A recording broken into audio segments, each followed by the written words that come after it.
Jangan dulu sentimen tentang nasib kampung yang kalian cintai selama ini. Jika kelak akan menjadi tanah kelahiran yang sulit untuk disyukuri. Sebab sikap sentimental bisa dengan cepat membuat saudara wafat sebelum waktunya.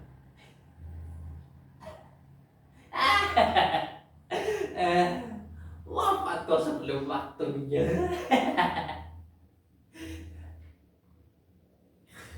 Memang belum ada buktinya hingga hari ini.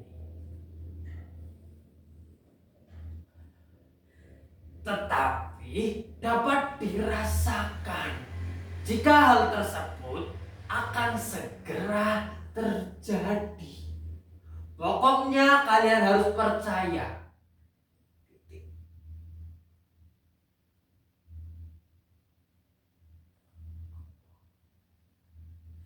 Pokoknya kalian harus percaya. Titik.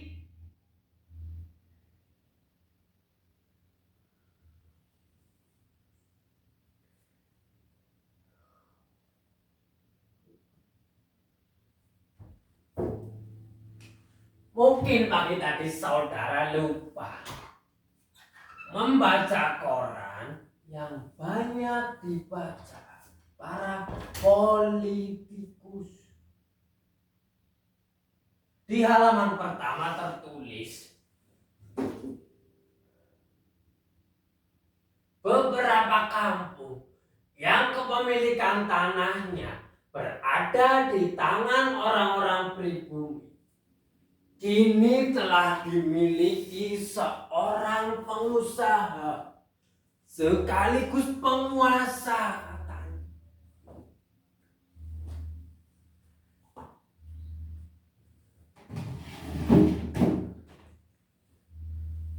Bayangkan saja jika tanah satu kampung hanya dimiliki oleh satu orang.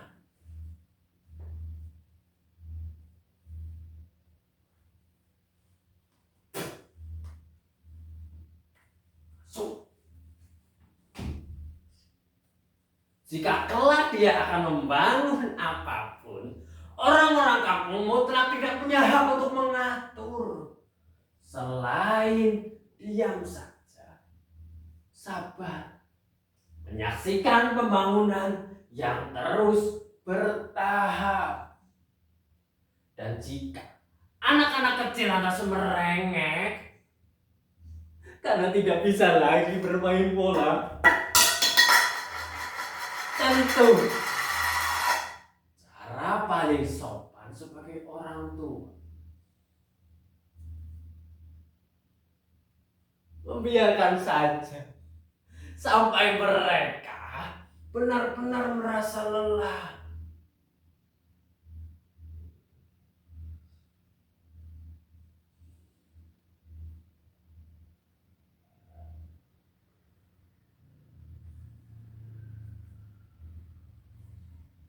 Tidaklah mengerikan jika kampung kita kelak sehebat ibu kota yang gemerlap. Tidak perlu takut, karena memang semua itu akan tiba saatnya. Lihat saja nanti. Sawah-sawah yang luas itu pasti hanya akan terkenang lewat cerita saja. Empang dan ladang juga demikian nasibnya.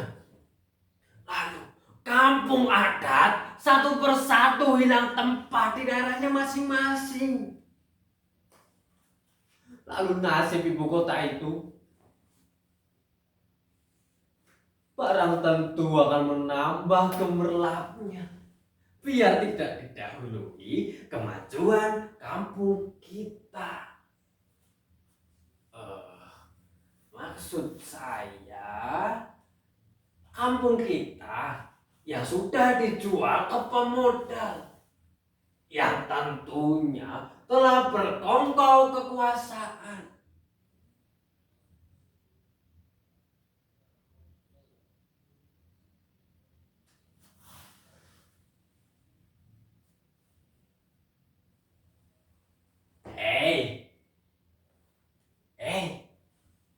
Hei, hei, hei, kalian para pemuda kamu. Jika saat ini saudara masih menetap di kampung, ada baiknya dekatilah kampung saudara seintim mungkin. Agar kelak saudara tidak terlalu merasa kehilangan yang teramat menyedihkan. Dan jika akhirnya saudara harus sampai terusir juga dari tanah kampung saudara sendiri, itu pertanda ujian terberat bagi orang-orang yang terlalu naif seperti saudara dan seperti halnya Haji Sopyan, bandar beras terkaya di kampung, yang ini nasibnya jadi supir pribadi penguasa yang membeli tanah sekampung itu.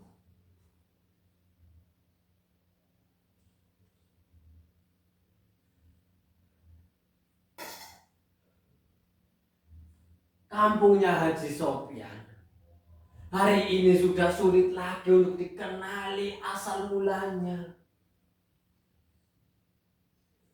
Tak ada hal unik yang menjadi daya tarik kampung itu. Lapangan sepak bola, sawah, dan empangnya raib. Bahkan makam keramat pun harus rela dibongkar. Karena bagi mereka, makam-makam itu hanya membuat tanah jadi mubazir. Sudah tidak produktif.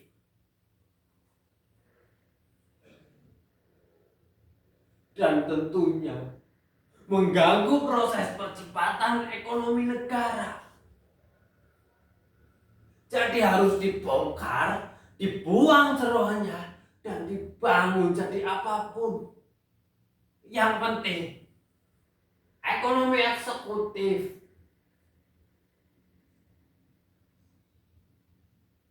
ekonomi legislatif, ekonomi yudikatif, dan ekonomi para naga naik signifikan.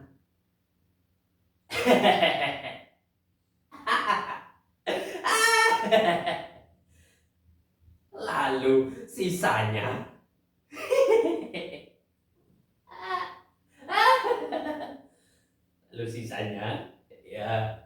lalu sisanya baru buat negara.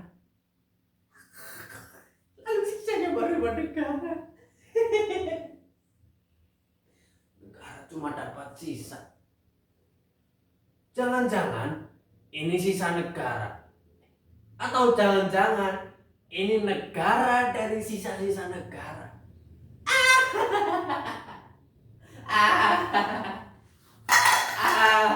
Ini sisa negara.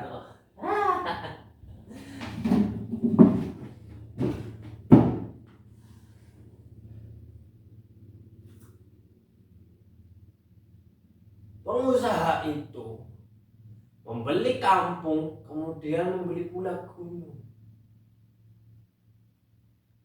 Setiap hari puluhan truk bergantian ngangkut pasir melewati perumahan warga. Dan semenjak gunung itu hampir ludes, mereka tidak sadar kalau rumah mereka posisinya jadi berdiri di jurang, dan anak-anak burunya telah menjadi kayu bakar.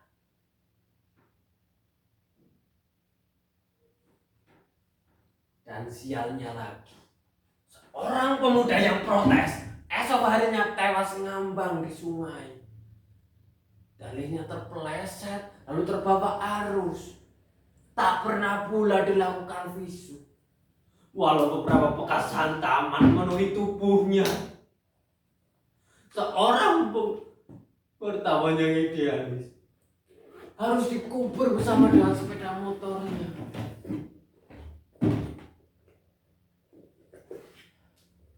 Kini kampung dan gunung dijaga mereka yang kekar-kekar tubuhnya.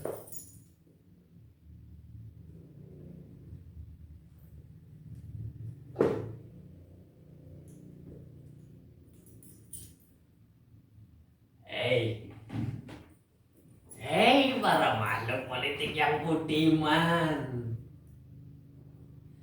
Kampung dan gunung bagaikan tabungan kecemasan yang panjang bagi Haji Sopyan. Bagi para pribumi, para pelayan, atau para pekerja yang menaruhkan nyawa di atas gondola. Saudara jangan keburu sentimen untuk urusan ini. Karena maut saat ini begitu doyan mengintai mereka yang sentimental.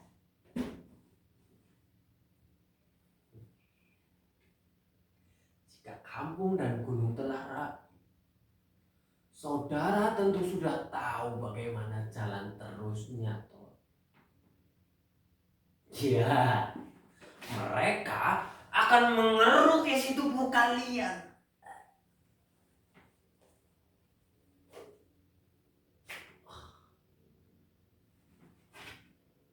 Seperti mereka mengeruk gunung-gunung itu.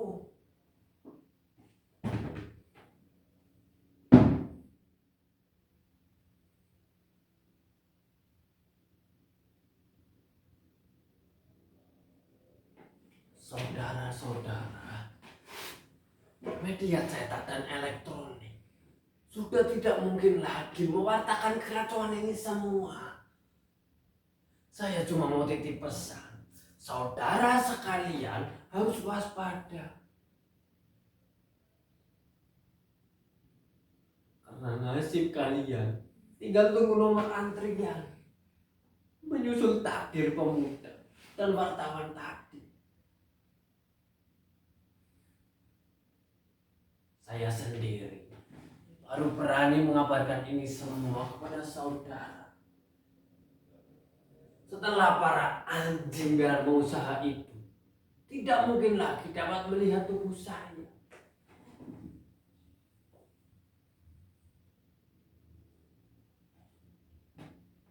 Jadi saudara harus waspada.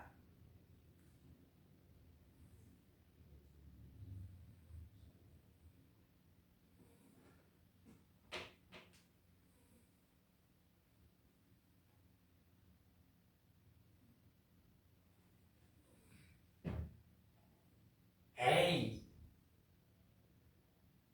para makhluk politik yang budiman, napas saya terasa sangat sesak.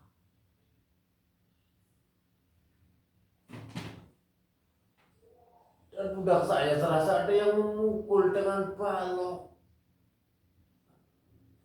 Tubuh saya sangat sakit, tidak bisa digerak. Dan motor ini sengaja dijatuhkan di atas tubuh saya. Saya harus pulang.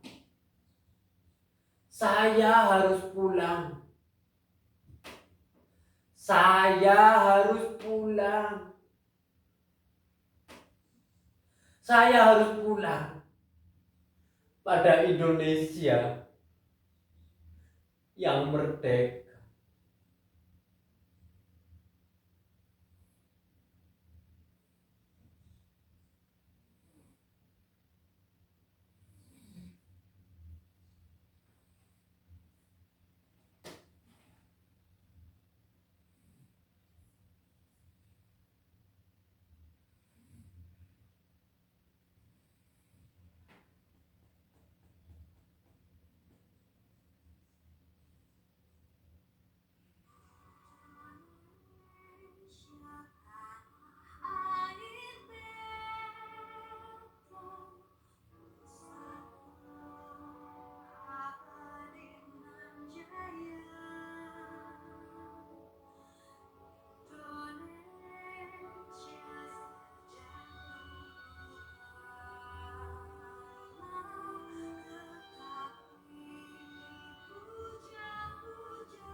salah ngrungokno aku.